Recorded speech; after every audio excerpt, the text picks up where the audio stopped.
Bonjour à tous, bienvenue dans le tuto 49. Ce tuto s'adresse plutôt aux débutants. On va voir les bases des contraintes. J'ai pris 7-8 petits exemples. Donc on va commencer. Donc là on se rend compte dans les relations qu'il n'y a aucune contrainte, c'est-à-dire que toutes mes pièces sont mobiles, sauf mon support qui a été bloqué. J'ai fait apparaître les plans et le carré aussi là qui est bloqué, que je vais débloquer tout de suite.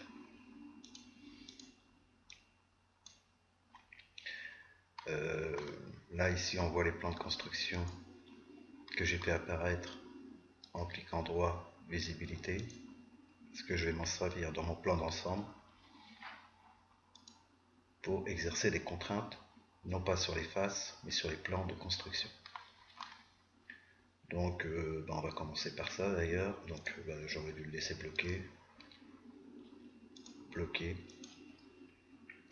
Donc sur l'axe, j'ai fait pareil. J'ai mes plans Y, Z et XY et l'axe qui est ici. Donc on peut faire une contrainte en utilisant la contrainte de plaquage entre cet axe là et cet axe là. Si je fais OK, on se rend compte que la pièce est contrainte sur l'axe des Y pour être précis, mais elle tourne quand même sur Y. Donc pour éviter ça, on pourrait encore exercer une contrainte.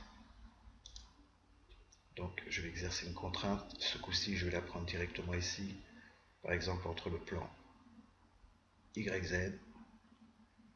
Là, on me demande de sélectionner le deuxième plan, et je vais reprendre le même YZ.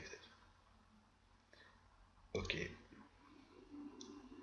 Là, on voit que ma pièce ne tourne plus,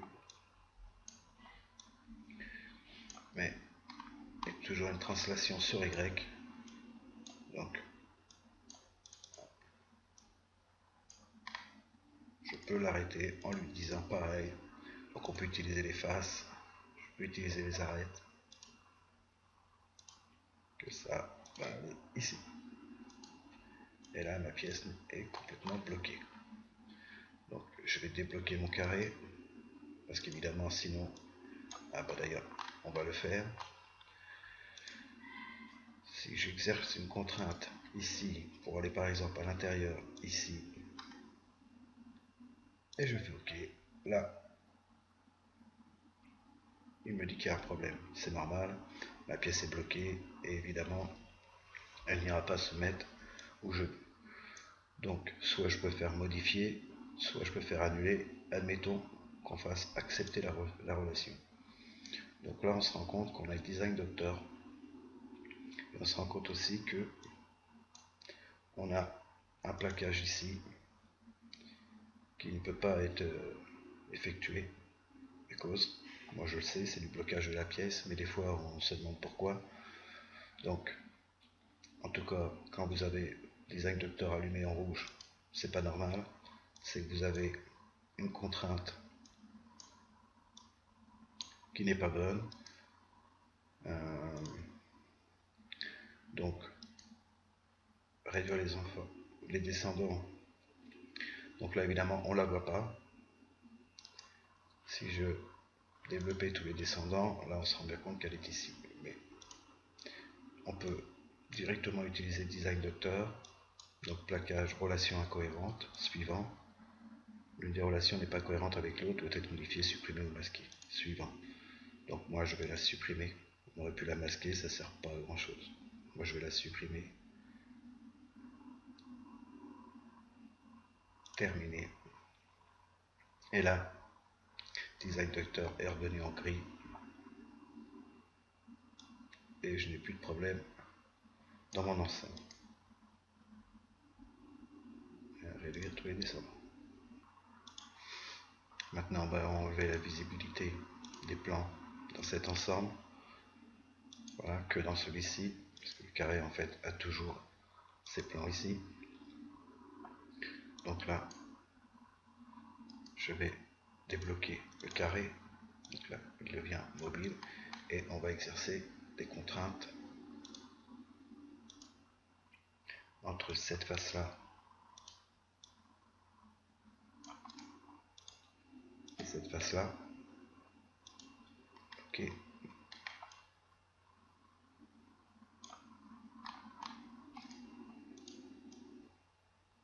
Donc là, on a ce moment là, pour le stopper il faudrait que je plaque forcément cette face là à cette face là. Ok.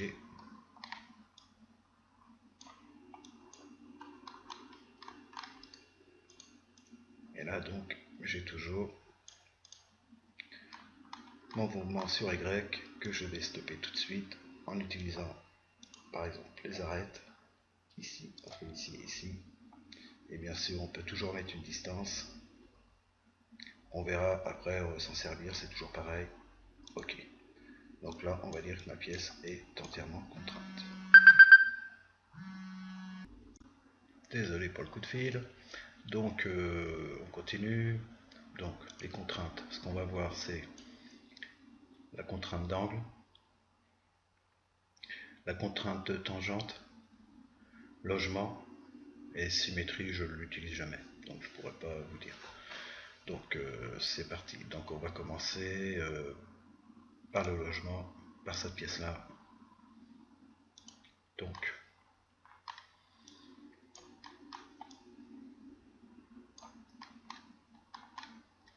je m'avance assez près, donc logement entre ce cercle là.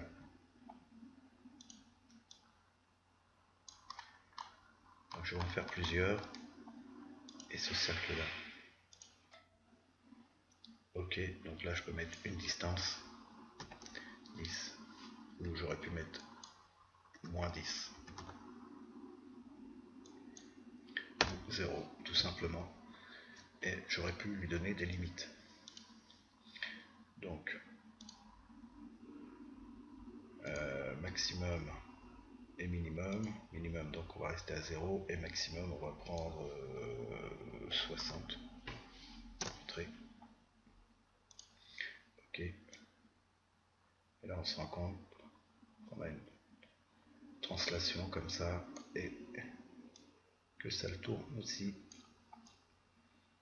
Donc pour stopper, là il faut aller chercher, comme je vous ai dit tout à l'heure, alors là ça revient en position 0 parce que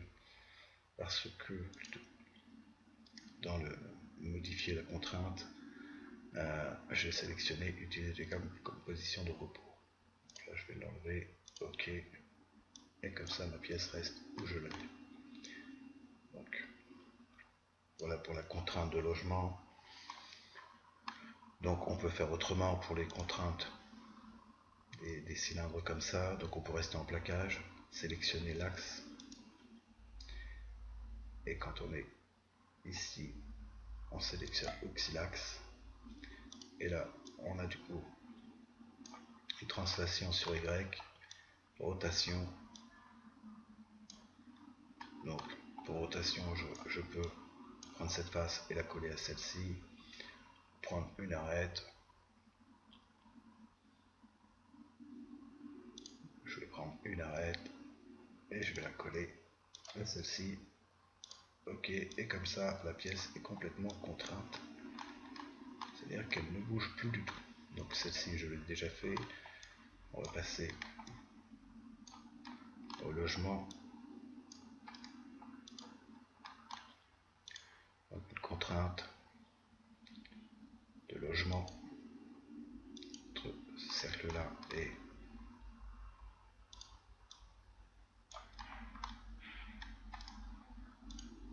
ce cercle là. Ok, donc voilà.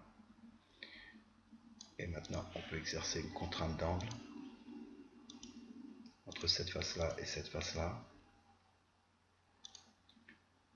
Donc il faut bien sélectionner angle non dirigé ou celui-ci. Et là on va mettre 90. Alors pareil, on peut mettre des limites, comme tout à l'heure. Ok. Donc on peut la piloter aussi. De 90 à 0.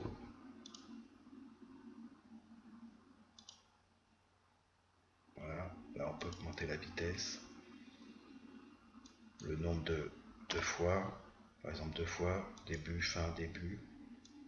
Et augmenter la vitesse, on va même la diminuer de moitié.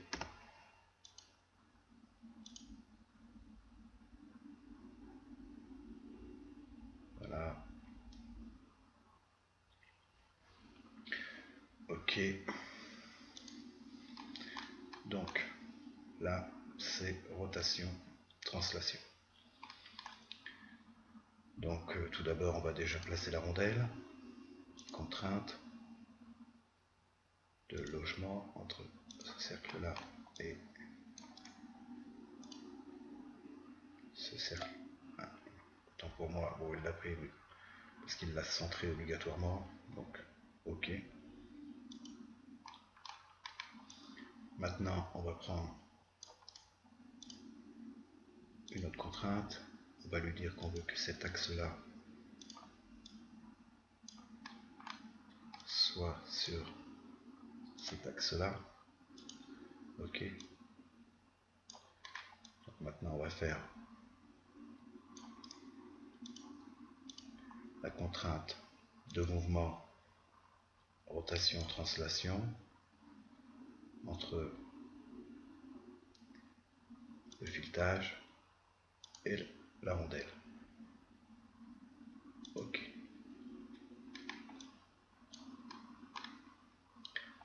Maintenant, on va exercer une contrainte entre de plaquage, ouais, entre cette face-là, la face de la vis, et le sol ici. 3 mm de décalage, c'est l'épaisseur de ma rondelle qui est ici. Ok. Donc on repère là. Je peux changer le nom, je vais mettre course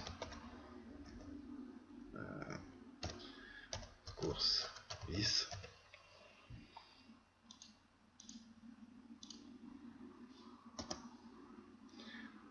Et je vais la piloter.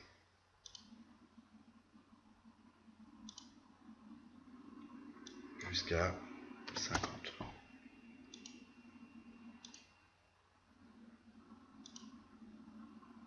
Ok. La suivante, c'est la rotule. Donc là, on va utiliser la tangente entre cette face-là et l'intérieur. Là, il l'a mis à l'extérieur. On va lui dire à l'intérieur. Ok. Donc là, on se rend compte que là, ça vient dans la matière. Donc on va éviter ça. Donc on va exercer notre contrainte de plaquage. Non, d'angle plutôt. On va prendre celui-ci. On va lui dire que entre cet angle-là et l'angle ici et l'axe ici, 0 degré, on va lui donner des limites. Donc c'était 25, 0, ok, appliquer. Et là on se rend compte que la pièce est bloquée, il n'ira pas plus loin dans la matière. J'espère avoir pu vous aider.